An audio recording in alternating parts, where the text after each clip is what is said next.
हरियाणा में आज नामांकन भरने का आखिरी दिन था। कांग्रेस हरियाणा में 89 सीटों पर चुनाव लड़ेगी। वहीं भिवानी सीट पर सीपीआईएम उम्मीदवार चुनाव लड़ेगा। वहीं बीजेपी ने महेंद्रगढ़ से रामविलास शर्मा को टिकट नहीं दिया है।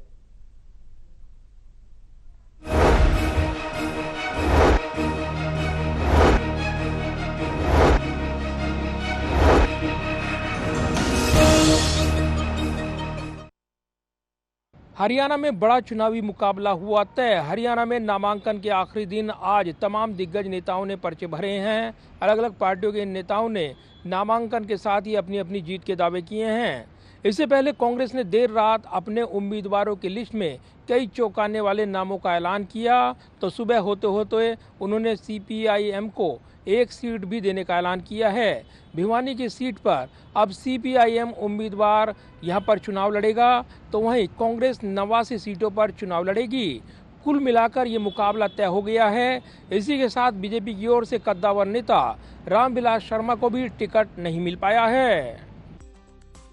कांग्रेस हरियाणा में 90 में से 89 सीटों पर चुनाव लड़ेगी। कांग्रेस ने भिवानी सीट गठबंधन में सहयोगी सीपीआईएम को दे दी है। वहीं सोना सीट पहले समाजवादी पार्टी को दिए जाने की चर्चाएं थी, लेकिन कैंडिडेट के कांग्रेस सिंबल पर अड़ जाने के बाद रोहतास खटाना को ही कांग्रेस उम्मीदवार घोषित कर दिया गया। इससे पहले देर रात कांग्रेस ने 2.5 घंटे में उम्मीदवारों की 2 लिस्ट जारी की थी। एक में 40 और दूसरी में 5 उम्मीदवार थे। इस लिस्ट में जाट और ओबीसी चेहरों को प्राथमिकता दी गई है। साल 2019 विधानसभा चुनाव हारे 12 नेताओं को दोबारा टिकट दिया गया है। वहीं 34 नए चेहरों को उम्मीदवार बनाया गया है। इसके बाद हरियाणा में कांग्रेस ने 2 उम्मीदवारों की 5वीं लिस्ट भी जारी की। इस लिस्ट में उकलाना और नारनौद के उम्मीदवारों का नाम शामिल रहा। इसमें कुमारी शैलजा को झटका लगा है। सूत्रों के मुताबिक कुमारी शैलजा उकलाना से भतीजे हर्ष के लिए टिकट मांग रही थी, लेकिन यहां से हुड्डा समर्थक नरेश सेलवाल को टिकट दिया गया है। इसके साथ ही नारनौद से शैलजा की करीबी डॉक्टर अजय चौधरी को भी टिकट नहीं मिल पाया है। इससे पहले कांग्रेस ने अपनी पहली लिस्ट में 32 और दूसरी लिस्ट में 9 उम्मीदवारों की घोषणा की थी और नामांकन के आखिरी दिन आज कांग्रेस के सभी 89 उम्मीदवारों के नाम सामने आ गए हैं। हरियाणा में उम्मीदवारों के नाम तय करने में कांग्रेस ने अपने पुराने कार्यकर्ताओं नेताओं पर भरोसा जताया है।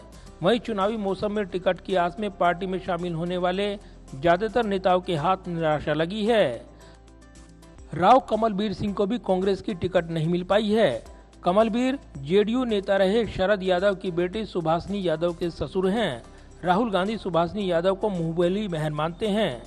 वहीं केंद्रीय मंत्री राव इंद्रजीत सिंह के छोटे भाई जो कि कांग्रेस में हैं, राव यादवेंद्र सिंह को भी कांग्रेस की टिकट नहीं मिल पाई है। वहीं कांग्रेस ने 2 सांसदों के बेटों को टिकट दी है। इनमें राज्यसभा सांसद रणदीप सुरजेवाला के बेटे आदित्य सुरजेवाला को कैथल और हिसार से सांसद जयप्रकाश जेपी के बेटे विकास सहारण को कलाश से टिकट दी गई है। वहीं मुलाना से अंबाला के सांसद वरुण चौधरी की पत्नी पूजा चौधरी को टिकट दी गई है। वरुण चौधरी के लोकसभा चुनाव जीतने के बाद ये सीट खाली हुई थी। कांग्रेस ने 28 सिटिंग विधायकों को टिकट दी है। वहीं महम से मौजूद विधायक रहे आनंद डागी के बेटे को टिकट दी गई है। वहीं पंचकुला से पूर्व सीएम भजनलाल के बेटे चंद्रमोहन बिश्नोई को टिकट दी गई है। चंद्रमोहन के छोटे भाई कुलदीप बिश्नोई के बेटे भव्य बिश्नोई बीजेपी के टिकट पर आदमपुर से चुनाव लड़ेंगे। वहीं कांग्रेस ने रिटायर्ड आईएएस अधिकारी चंद्र प्रकाश को आदमपुर से टिकट दिया है। वो लोकसभा चुनाव से पहले कांग्रेस में शामिल हुए थे। कांग्रेस ने पहली लिस्ट में चर्चित पहलवान विनेश फोगाट को जुलाना से टिकट देने के अलावा नई लिस्ट में महिलाओं को टिकट दी है। इसमें मुलाना से पूजा चौधरी, दादरी से डॉक्टर मनीषा सांगवान, करनाल से सुनीता विर्क, पटौदी से पर्ण चौधरी, अटेली से अनीता यादव का नाम शामिल है।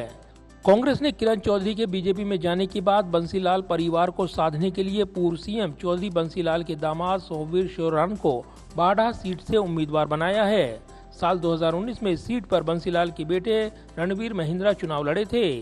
हरियाणा में कांग्रेस और बीजेपी के बीच सीधा मुकाबला है, पर कई सीटों पर अलग अलग समीकरणों के चलते बीएसपी आईएनएलडी गठजोड़ और जेजेपी चंद्रशेखर के गठजोड़ के अलावा अन्य निर्दलीय और बागी उम्मीदवार कई सीटों पर समीकरण बिगाड़ सकते हैं। वहीं बीजेपी ने भी कल देर शाम अपने 3 उम्मीदवारों की फाइनल लिस्ट में चौंकाने वाले उम्मीदवार दिए हैं। बीजेपी ने सिरसा सीट पर गोपाल कांडा को वॉकओवर न देते हुए उम्मीदवार का ऐलान कर दिया। वहीं हरियाणा बीजेपी के चर्चित और दिग्गज नेता रामविलास शर्मा भी महेंद्रगढ़ से टिकट पाने में नाकाम रहे हैं। रामविलास शर्मा ने महेंद्रगढ़ में आधिकारिक कैंडिडेट का अनाउंसमेंट होने से पहले ही पर्चा दाखिल कर दिया था। हालांकि अब रामविलास शर्मा ने पार्टी के अधिकृत उम्मीदवार के समर्थन का ऐलान कर मैदान से हटने की घोषणा कर दी है। जाहिर है हरियाणा के चुनावी मुकाबले में नामांकन का आखिरी दिन भी यहां पर काफी खास रहा है। अब अगले दिन यानी नामांकनों की पड़ताल होनी है और उसके बाद 16 तारीख तक नामांकन वापस लिए जा सकते हैं। यानी ऐसे दावेदार जिनको चुनावी मुकाबले से हटना है वो हट जाएंगे। इसकी आखिरी तारीख 16 सितंबर तय की गई है। ऐसे में इसके बाद जो उम्मीदवार मैदान में बचेंगे वो असली मुकाबला लड़ते नजर आएंगे। ऐसे में हरियाणा के चुनावी रण में तमाम उतार चढ़ाव अब चुनावी प्रचार के दौरान देखने को मिलेंगे। कैमरामैन पवन शर्मा के साथ प्रदीप कुमार, टोटल न्यूज़, दिल्ली।